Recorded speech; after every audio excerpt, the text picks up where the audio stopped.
C'est un métier à la croisée de l'art et de la technique, celui de vitrailliste. Et dans cet atelier situé à Ville-Lagrand, Marie-Dominique Bail, maître verrier depuis une vingtaine d'années, a à cœur de transmettre son savoir-faire. Elle a donc créé un centre de formation où 2 futurs professionnels apprennent les techniques du vitrail pendant 1 an. Pourquoi tu as 2 traits là? Alors, il y a eu, puisqu'avec Sabine, on a corrigé, on a regardé 1 ou 2 trucs, mais c'est pour ça que je voulais en faire un.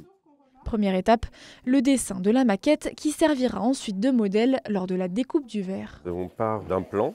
Ce qu'il faut, c'est bien voir comment est structuré le vitrail. Donc là, après, je fais mon rectangle et puis après, je vais tracer mes losanges. Sur la table d'en face, Sabine Garcia s'apprête-t-elle à tracer la maquette d'une future porte en vitrail composée de 1500 pièces. Ancienne gestionnaire de paye, elle cherchait justement à se reconvertir dans un métier d'art. Ce qui me plaît, c'est la diversité du travail, que ce soit aussi bien dans la création, dans le dessin, dans tout ce qui est travail du verre, la coupe de verre, la mise en plomb. Pour recruter ces nouveaux talents, le maître artisan d'art a des critères bien précis. En plus d'un projet professionnel complet, il faut des bases en dessin, mais aussi de la patience, de la minutie et de la concentration.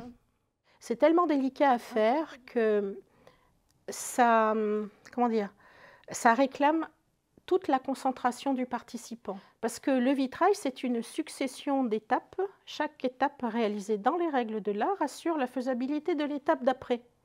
Donc si sur une de ces phases, vous commettez une erreur et que vous n'en apercevez pas, ça remet en cause tout le reste.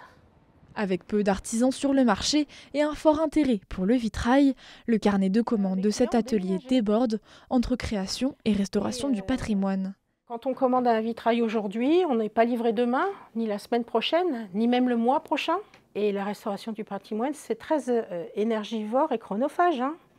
On doit d'abord démonter l'existant, et ensuite travailler les casses, les fêlures, les lacunes, les collages, la peinture. Donc tout ça, c'est très très long.